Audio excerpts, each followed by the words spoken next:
stand mandated to check the value and quality of gold from both large and small-scale mining companies before exports. However, the books of the company have not recorded enough profit for some years now. PMMC contracted a 30 million Ghana cedi loan from 4 banks in the past 10 years, of which 15.5 million cedis have been offset. The inability of the company to pay the remaining amount has accrued an interest to the tune of 65 million Ghana cedis. The managing director of PMMC, Nana Kwesi Iwa, said the debt is impacting negatively on the operations of the company. The current system in place requires that whenever you export gold, 80% of that revenue comes back into the country before you do your next shipment. Now, what it means is that there is guaranteed repatriation of foreign capital in the country if we are able to ensure that the gold is going through the right channels. But in the situation where the gold is being smuggled, one, we are losing out on revenue in terms of taxes, and we are also losing out in foreign exchange repatriation. A Deputy Minister for Lands and Natural Resources in charge of mines, Mr. George Mrekuduka, said government will look into the legacy debt issue. There is the need for us to put measures to curb this menace.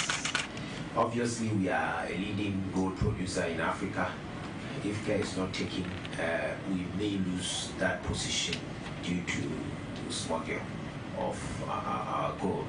So you are going to be basically put there to check those who do smuggle our gold. Mr. Mrekuduka also urged PMMC to decentralize their operations to bring it closer to their stakeholders. For GBC News, Clara Mlanu reporting.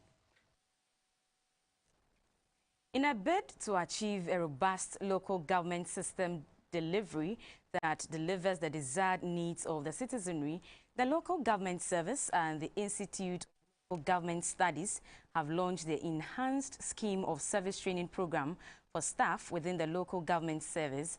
At the launch of the program in Accra, the Deputy Minister for Local Government, Decentralization and Rural Development, Mr. Osei Bonso, explained that the program will introduce a more structured, coherent and career-oriented capacity-building intervention for staff of the service for improved service delivery and the local level development. Other objectives of the program are to strengthen the links between staff training, performance assessment and career development, as well as establish competency-based learning modules that cut across all local government employees working in the 16 regional coordinating councils and the 261 metropolitan, municipal and district assemblies, as well as the sub-district structures. Sub-metropolitan district, urban, town, zonal and area councils. At the launch of the SOST in Accra, the head of the Local Government Service, Engineer Dr. Nanato Arthur, said there's an ever-increasing expectation and demand for the delivery of improved services by the citizenry on local government authorities in the country. That all the various job classes will have tailor-made training programs to facilitate their professional development from the perspective of decentralized local governance. The enhanced scheme of service training is designed to improve administrative and operational capacities of staff at all levels of the service. It is aimed at equipping and sharpening the professional knowledge, skills and attitudes of staff for improved job performance and organizational effectiveness. The Deputy Minister for Local Government, Decentralization and Rural Development, Mr. Osei Bonso, said the program will ensure that the requisite capacities of staff in the local government service are prepared for the effective administration and management of the decentralized system of the country.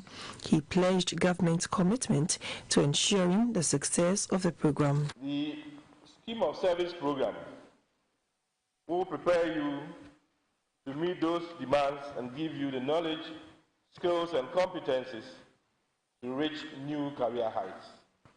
In addition to learning contemporary public management practices, insights and trends, You will examine yourself as a leader, exploring your strengths and challenges, developing a leadership philosophy and greater leadership presence, and deepening your emotional intelligence. The director of the ILGS, Dr. Nicholas Awotri, said the technical competencies, skills and attitudes of about 30,000 local government service staff need to improve. He explained that the business of government, and more specifically the local government, has changed from that of administering instructions to providing and managing high-quality local public services that cost less to the public purse, adding the enhanced scheme of service would help to achieve that.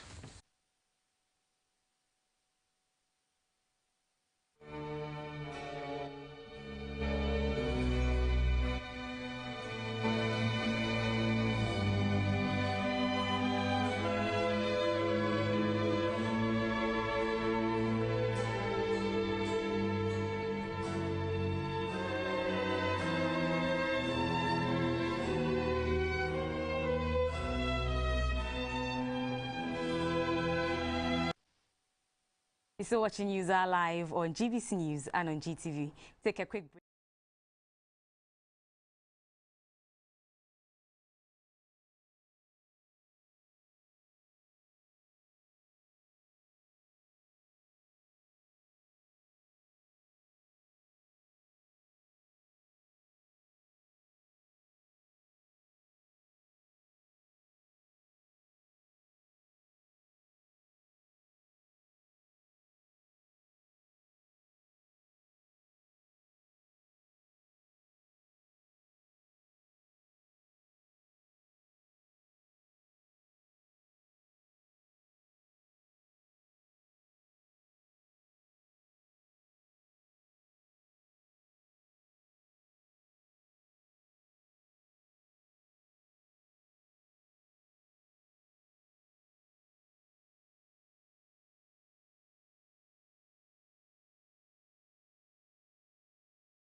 We are back with more stories.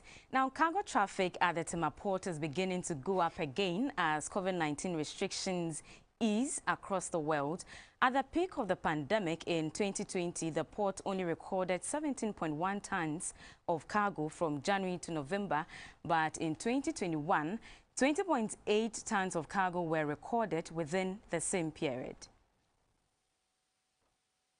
To curb the spread of coronavirus, many countries around the world imposed restrictions and lockdowns.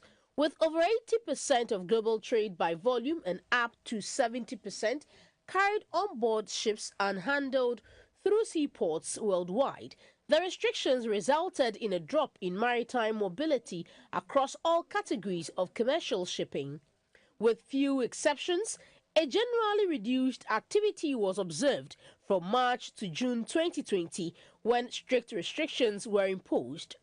The share of ports in 2020 witnessed a significant drop in container vessels in excess of 25% globally, and the Tema port was no exception. But with easing of restrictions, cargo vessel traffic is getting back to normal. There has been a recovery in goods related to several industries such as exporting and importing. The general manager in charge of marketing and public affairs, Mrs. Esther Jebidonko, said from January to November 2021, Tema Port recorded 20.8 tons of cargo traffic compared to 17.1 tons in 2020. Within the same period, Mrs. Jebidonko said the port is continuously undergoing review and investing in equipment to make it the preferred port destination in the sub-region. Currently, we are in the region of 20.8 million tons.